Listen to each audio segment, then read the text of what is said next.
Ողջույն հարգելի դիտողներ, եթերում կրկին The Point-ն է։ Հուսով եմ մեզ ներողամիտ եք, որովհետև Էջմիածնում մենք քարոզարշավի ենք ու չենք հասնում եթեր դուրս գալ, բայց քանի որ ներքաղաքական դաշտում շատ իրադարձություններ են տեղի ունեցել, չենք կարող այս անգամ եթեր դուրս չգալ, խնդրում ենք լայքեք, բաժանորդագրվեք եւ եթե դժվար չէ մեկնաբանությունների դաշտում գրեք ինչից կուզեիք, որ մենք ավելի շատ խոսենք։ Ներքաղաքական դաշտում 3 հիմնական իրադարձություն է տեղի ունեցել։ Նարեկ Կարապետյանը ԱՄՆ-ում հարցազրույց է տվել, Սերժ Սարգսյանը տեղական դոգերին հարցազրույց է տվել, Ռոբերտ Քոչարյանը տեղական լարային հարցազրույց է տվել։ Որից սկսենք, երևի Նարեկ Կարապետյանի հարցազրույցից, որը արժեցավ մոտավոր $400,000։ Ողջույն Վազգեն, երևի թե վերադառնում ենք կամաց-կամաց, ոնց որ վաղաշաբաթում վերջին օրերն ենք անցկացնում, վերադառնում ենք Երևան։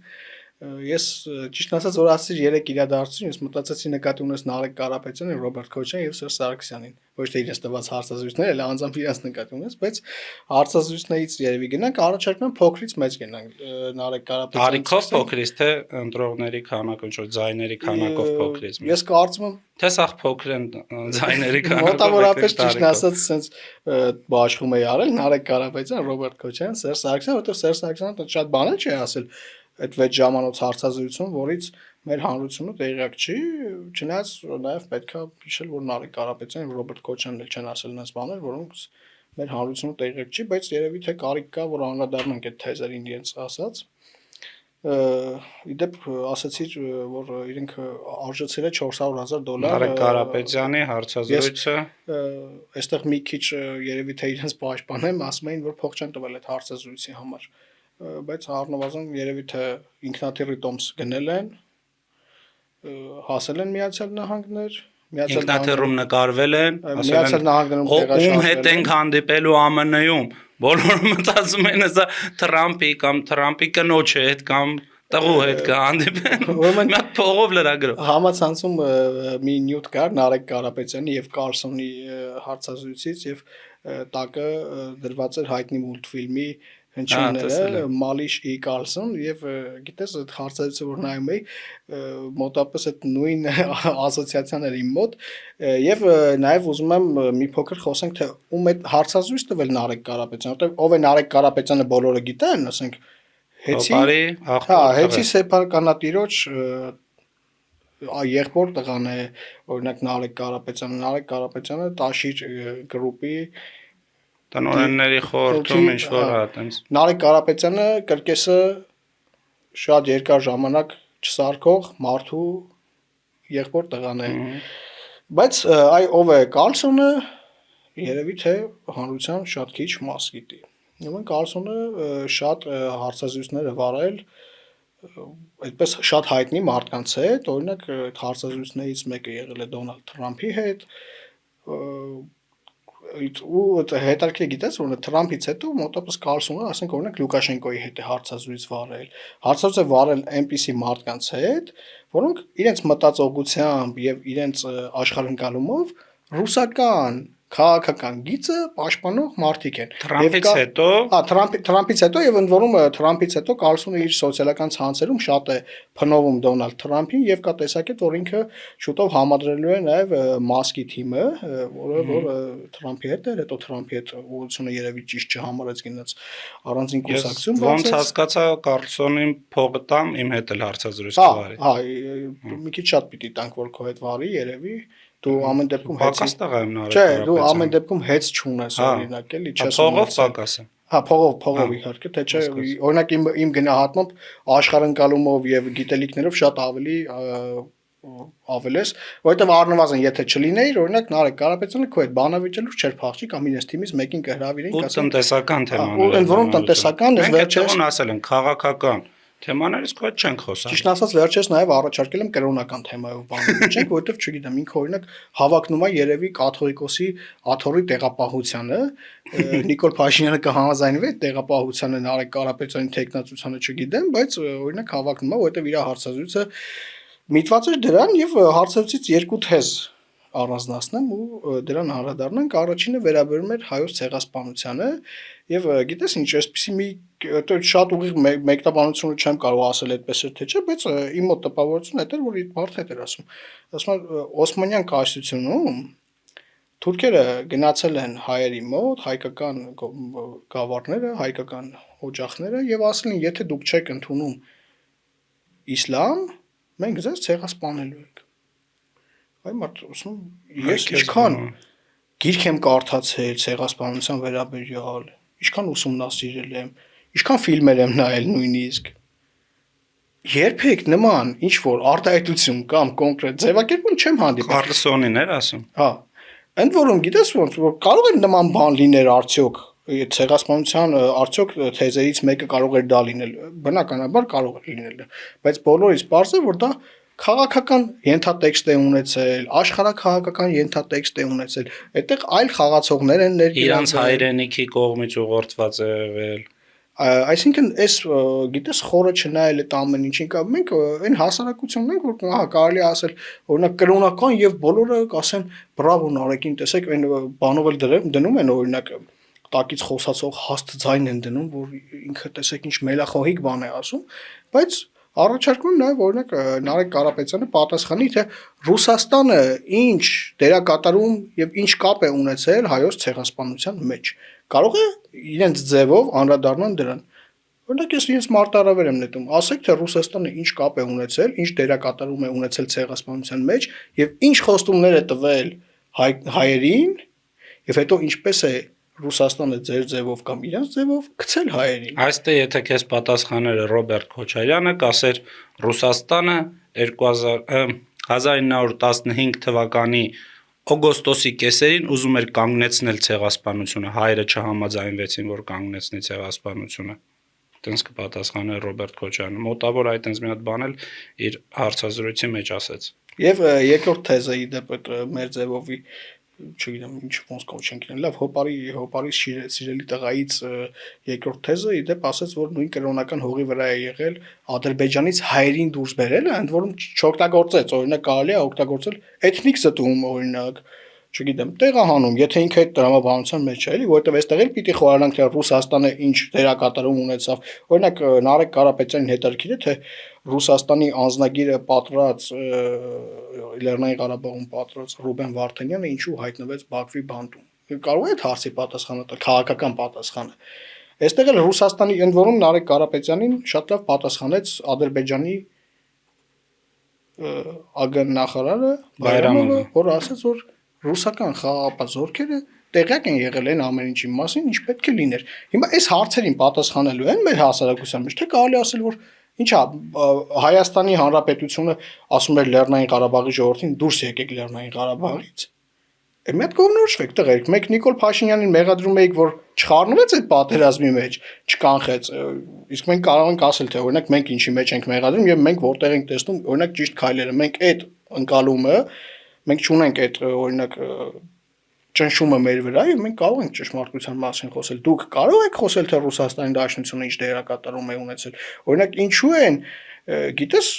հուդայություն են որակում չէ ինչ որ քայլեր իմ համար հուդայությունը իմանալ թե ով է հանձնել փառուխը բայց օրինակ դրա մասին ուղիղ չխոսել այդ հուդայությունը թե չէ եթե այդ տերմինաբանության մեջ գնանք էլի այսինքն Նարեկ Կարապետյանը մտել է կրոնական դաշտ էլի եմ ասում ըստ իս հավակնում է երևի կաթողիկոսի աթոռի տեղապահությանը բայց ես կարծում եմ Կտրիչ Ներսիսյանը դեռ երկար ժամանակ Նարեկ Կարապետյանին չի հանձնի այդ աթոռը Արշակի օգնությամբ Սերժ Սարգսյանի հարցազրույցը նայել ես հարցազրույց ճիշտն ասած ես ուզում եմ քո հետ անկեղծ լինեմ չնայած ես մեր հավեսը չկա Սերժի չէ մեր հեռուստադիտողներն էլ են նայելու տեղական դոգեր անվանումը իդեալական էր քո կողմից ձևակերպված դե մարդիկ տենց որովհետև այնտեղ մեկը կա այդ երկուսից մեկը մինչև 2018 թվականը գիտես չէ Սերժ Սարգսյանն ինչ էր ասում մեկն Նիկոլ Փաշինյանի ռուպերը չէր բռնել հենց իր մասին եմ էլի խոսում այդ նույնի մասին է խոսքը ինքն ասել այդ մարդը ինչ ասես ասում էր հետո հիմա արդեն Սերժ Սարգսյանի պարոն նախագահ հարցազրույցը բան Տեսա ինչ կաշկանդված էին սենյակում հա բան արեցի ուրեմն միացրեցի 10 րոպե լսեցի Սերժ Սարգսյանի Բայց մի 6 ժամ խոսացին, չէ՞։ 6 ժամ խոսացել է, իմ համար նորությունը նա էր, որ Սերժ Սարգսյանն այդ ժամին կարողանում է արթուն մնալ, որովհետև մի պահ հասկացա, որ աչքերը փակվում է այդ մարդու։ Կարաս ասես ինչ են անում, որ այդ ժամին կարող են արթուն մնան ու տենց առույգ մնան։ Ինչ որ տենց բաներ կա, չէ՞։ Հա, բայց օրինակ անում են արթուն են մնում, առույգ են մնում։ Ես ուրիշ բանի վրա գնացի, որովհետև փոքր ժամանակ օրինակ ծնողներս չէին թողում ես սուրճ խմեի, որովհետև ասում էին գիշերը չես քնի, էլի։ Այդ մաքսիմում իմ սուրճը, այսպես ասած, դոզա չի։ Վերջը, ուրեմն միացեցի Սերժ Սարգսյանի այդ հարցազրույցը որ նայեմ, ասի եւ հետարքիր բաներ կխոսի։ Ուրեմն նախ առաջին այնքան դանդաղ էր խոսում այդ մարդը, երևի այդ հարցազրույցը 3 ժամ պիտի տևեր, պրոստը այնքան դանդաղ էր խոսում ինքը, այտենց 6 ժամ գնաց էլի։ Եվ երկրորդը այնպիսի մարազմատիկ բաներ էր ասում, օրինակ գիտես ինչ էր ասում էր մեկը չկար որ 2020 թվականին ասեր որ պատերազմը սկսվել է։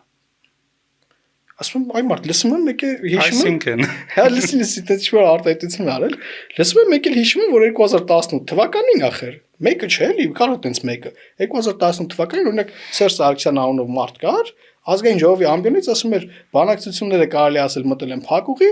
պատերազմը անխուսափելի է։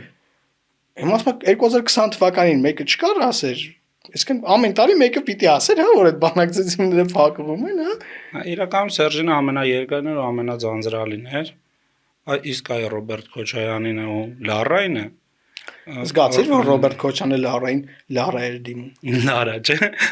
Ամեն ինչին ռասում։ Բանը, օրինակ այդ մարդը, որ նայում է, իմ մոտ գիտես ինչ միտք է գալիս, որ ինքը ամեն ինչի հակակրանքն է։ Օրինակ բոլոր բառերը կարա ռեով ասի, որ իրենք ռեով չեն, բայց ռեով բառերը օրինակ կարա ռեով ասի, օրինակ Լարա, կարա ռոպեն ասի ռոպե օրինակ, ասում է, չէ՞, դες մի ռոպե։ Գայծի Այդ մեկը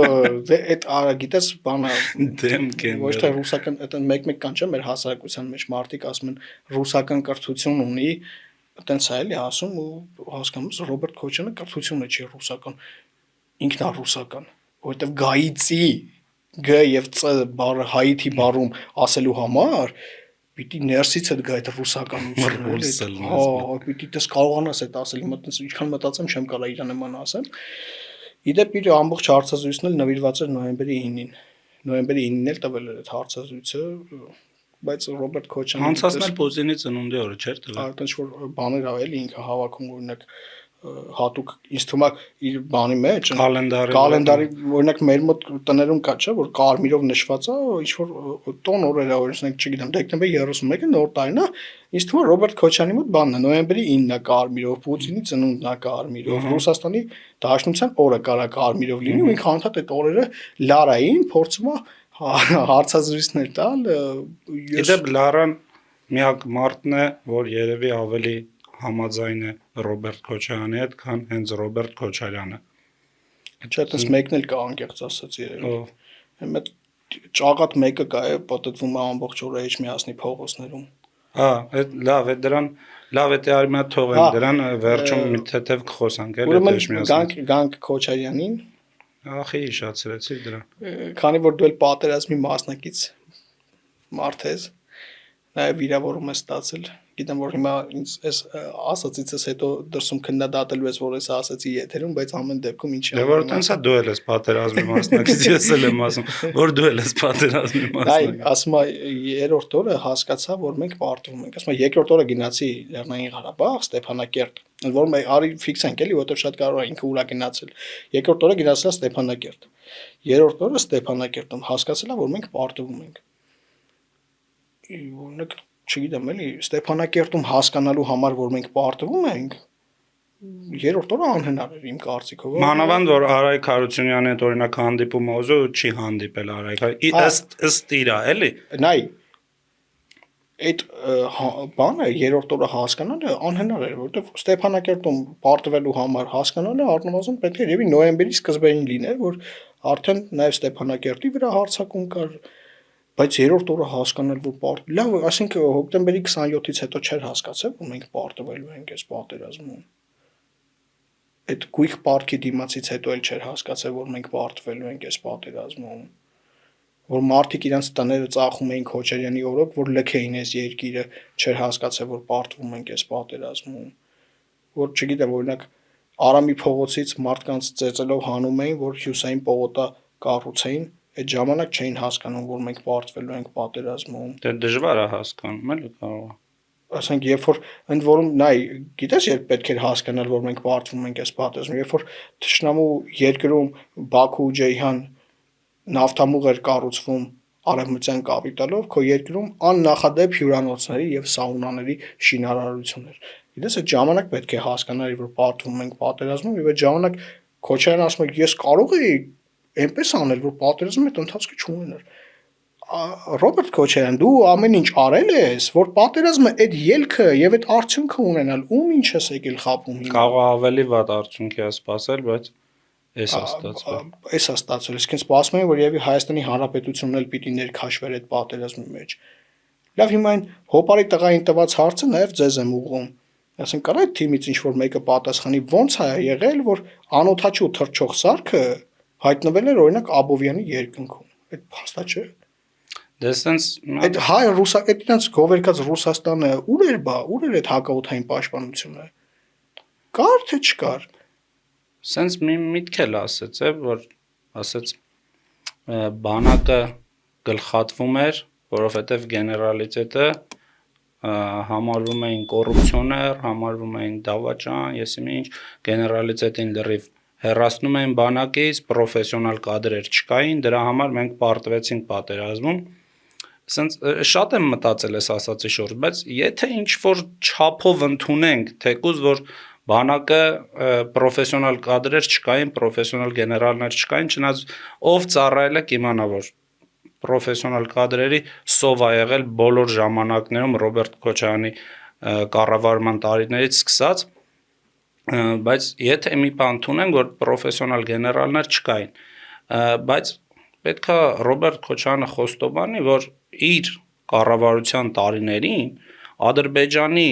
ռազմական բյուջեն 6 անգամ ավելի շատացել է, քան Հայաստանի Հանրապետության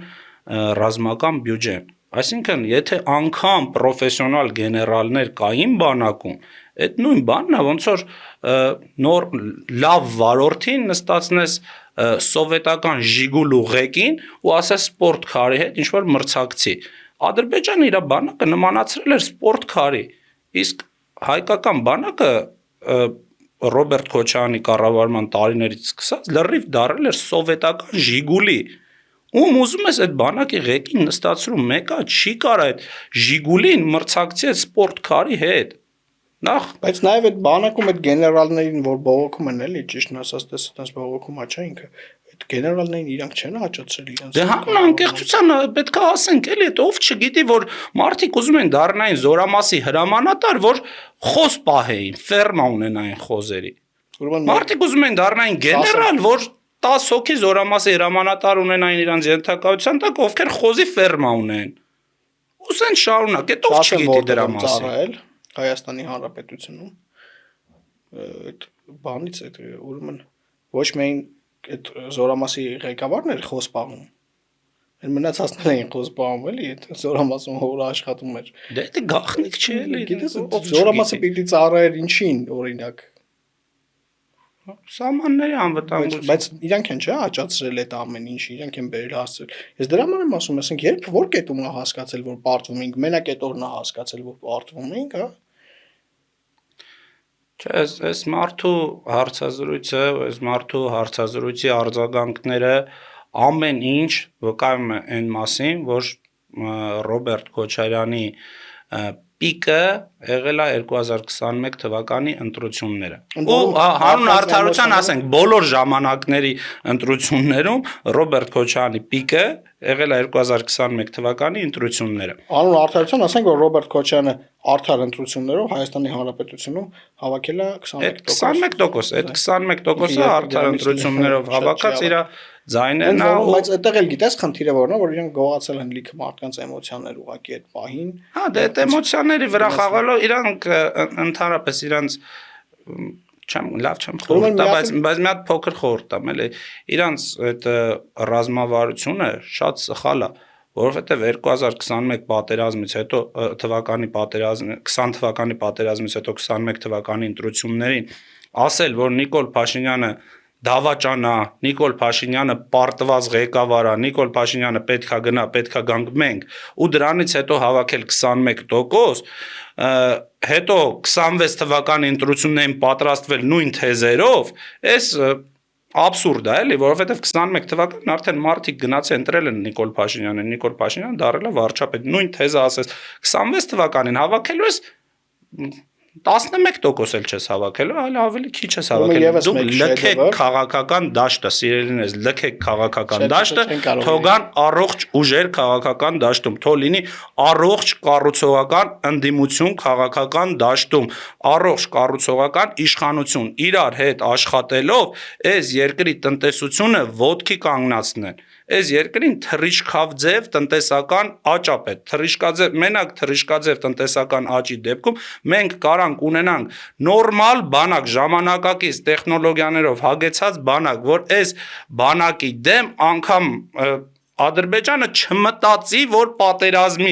իսկ ձեր այս քարշ տալով, այս ընդդիմությունը լնելով, այդ Արցախի դրոշները, դեմները տնգացնելով խորհրդարանում ու խորհրդարան չգալով, սենց բան չի կարա լինի, մենք չենք կարա նորմալ պետություն ունենանք, լքեք քաղաքական դաշտը, գան առողջ, նորմալ, մտածող մարդիկ, ովքեր մտածում են այս պետության մասին,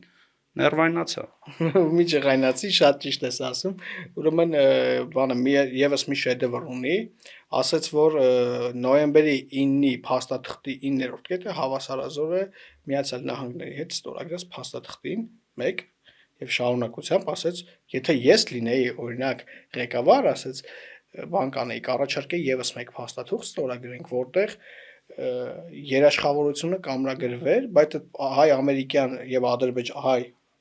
ադրբեջանական ամերիկյան փաստաթղթի երաշխավորը կլինեին առաջին Չինաստանը, երկրորդ Ռուսաստանը եւ երրորդ, եթե կուզե Միացյալ Նահանգները, Գայցին էլ թող ասեր բրցնենք, էլի, թող գայցին էլ երաշխավոր լինի։ Քարտեզի վրա չի տեղավորվում, էլի գայցին նոր տենց մի կերպ բերել են, ասել են, էսել կա ոնց որ ինքը տենց պրոստը այս մարազմը հասկանում ես, ասենք, լավ, Միացյալ Նահանգների թուղթ է ստորագրում, որ իր հակառակորդ Չինաստանը եւ Ռուսաստանը լինեն դրա երաշխավորը, այդ մոտավորապես գիտես ինչներ են, որ իրանք Շահրամանյանը երբ որ գնաց դարձավ նախագահ, ստեղ բոլորը ծափ էին տալիս, ասում էին այս սա այնն է ինչ մենք ուզում ենք նաեւ Հայաստանի Հանրապետությունում, անցավ 12 օր, օրինակ այդ Շահրամանյանը ստորագրեց Արցախի լուծարման հրամանագիրը։ Ու հետո ասում են մենք Շահրամանյանը հետ կապ չունեցինք։ Միշև այդ բոլորը ծափ էին դաշնակ չէր։ Միշև այդ ասում էին բանա, թող այն ինչ եղել է Լեռնային Ղարաբաղում լինի Հայաստանի Հանրապետություն լուրջ, այն ինչ եղել այնտեղ ստեղել լինի, մենք էլ գիտենք որ դուք եք ուզում, բայց լավ, արի մի երկու բառ էլ Էջմիածնի ընտրություններից ասա, Էջմիածնում ինչ կա չկա։ Լավ է լինելու։ Լավ է լինելու։ Միանշանակ Էջմիածնում քոչայանական ուժերը ժողովրդի կողմից տոտալ արհամարանք են արժանանում։ Ճիշտ ասած, ինձ թվում է մի քիչ երկար է այս քարոզարշավը Էջմիածնի նման փոքր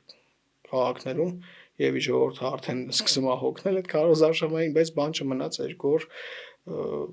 կարծում եմ Էջմիածնեցիները վաղարշապատցիները, խոշորացված համայնքի բոլոր բնակվայրերը ոչ իմ, ոչ քո եւ ոչ էլ ուրիշ մարդկանց ասելով չպիտի ընտրեն։ Իրենք պիտի նայեն Նարեկ Կարապետյանի հարցազրույցը,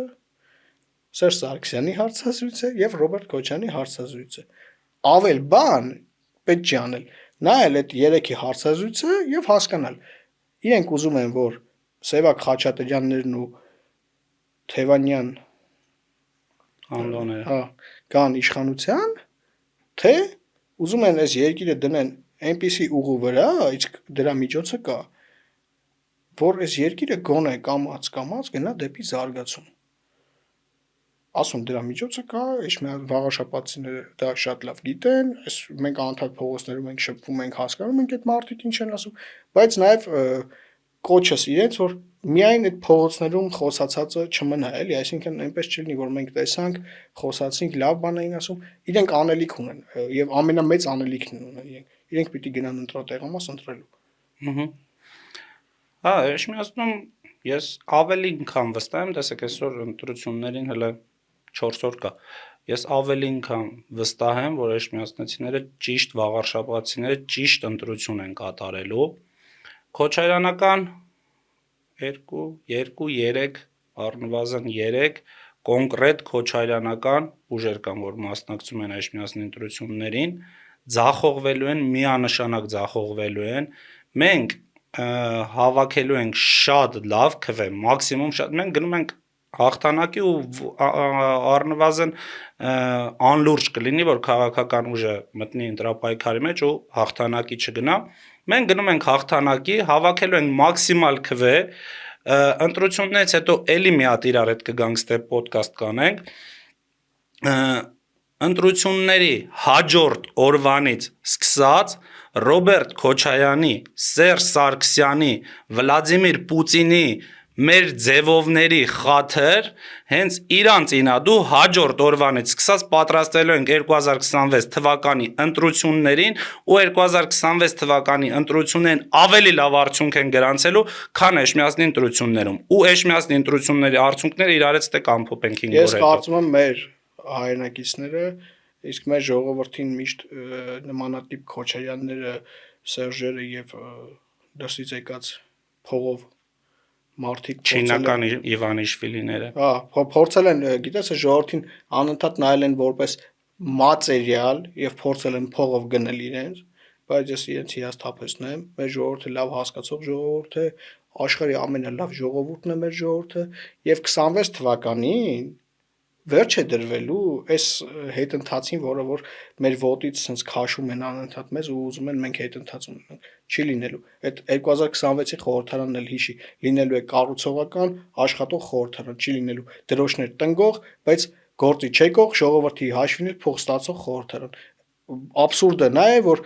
ինչպես իշխանության տարիներին ժողովրդից թալանել են, այնպես էլ ընդդիմություն են ժողովրդի աշխատավարձ են ստանում, բայց գործի չեն գնում։ Այդ են իրանք։ Զերո օգուտ, սենց անընդհատ ուզում եմ ամփոփեմ, բայց այդ դրական ինչ-որ բանով ամփոփենք։ Մի բան հիշեցի, այդ բոլորովին պատահական չէ, էլի, որ ԱՄՆ-ում օգոստոսի 8-ին ստորագրված համաձայնագրերի մեջ նշված է, որ 1 տարով է համաձայնագրել այդ կիսաղորդիչների ոլորտում, էներգետիկայի ոլորտում, 1 տարի հետո նոր երկարաձգելու պայմանով ստորագրված են փաստաթղթերը։ Այդ 1 տարին տված է հայ ժողովրդին մտածելու ժամանակ, հայ ժողովրդին ընտրություն կատարելու ժամանակ, որ 26 թվականի ընտրություններից հետո բանակցող երկու կողմերը իրար հետ նստեն ու այն կողմում կնստի ԱՄՆ-ն, այս կողմում կնստի Հայաստանի Հանրապետության կառուցողական ուժերը։ Կնստեն ու պայմանագիրը կերկարացնեն։ Անդադ ուզում ենք ամփոփենք, չի ստացվում, էլի մի բան հիշեցի, որ պիտի կապեմ իրար։ Ուրեմն այդ մեր ձևովները ասում էին, որ հոսանքի սակագինը պետք է իջեցնել։ Զամբողջ։ Եվ իրենք առաջարկ էին արել 5 լումայով պետք է իջեցնել։ Զամբողջ չէ, հա։ Չէ, 5 լումայով։ Հա, 5 լումայով պետք է իջեցնել, մոտավորապես ամեն բնակչի հաշվով 20 դրամ երևի, էլի։ Ամսական կտրվածքով։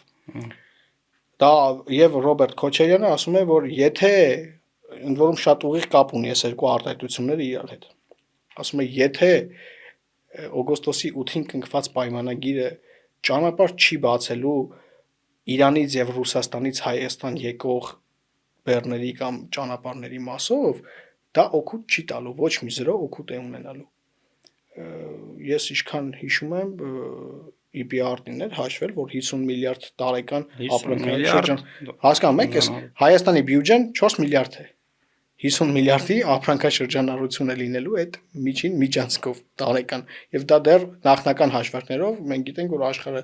այնպիսի զարգացման է գնում, որ ուղղակի այդ թվերը մի տարի հետո հանգիստ կարա 70 միլիարդ կարող կրկնապատկվի, նույնիսկ եռապատկվի, այսինքն այդ օգուտի մասը անցանք եւ այնտեղ առաջարկում են 5 լումայով իջացնել այս ժողովրդի բեռը, առաջարկում են նրանք, ովքեր տարիներ շարունակ ղեկավարել են այդ կառույցը։ Ես դրական նոտան էլ այս ամեն ինչին այր, որ Նարեկ Կարապետյանի ճակատը պատճենք։ Չէ, դրական նոտան նա էր, որ Ժորժ ջան, դուք ինչքան էլ չեք ուզում, օգոստոսի 8-ի պայմանագիրը գործելու է, Հանրապետություն կուսակցությունը այդ պայմանագրի շրջանակների ներքո արդեն իր ծրագրերը կազմում է, արդեն լոբիստական խումբ ունի։ Այո, ԱՄՆ-ում մենք նաև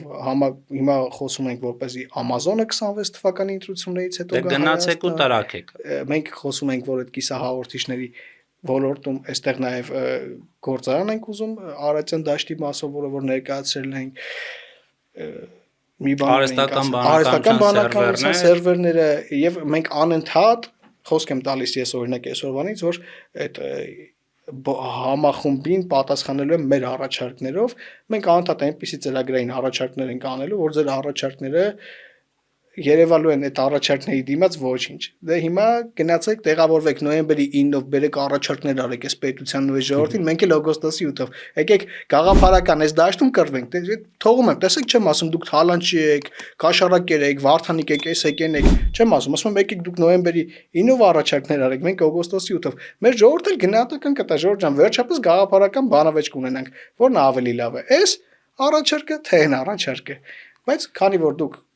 0 եք, ոնց որ ձեր առաջարկներն են 0 լինելու։ Շնորհակալություն բոլորին, շնորհակալություն մեր դիտողներին, խնդրում ենք լայքեք, բաժանորդագրվեք մեր ալիքին ու չմոռանաք մեկնաբանություն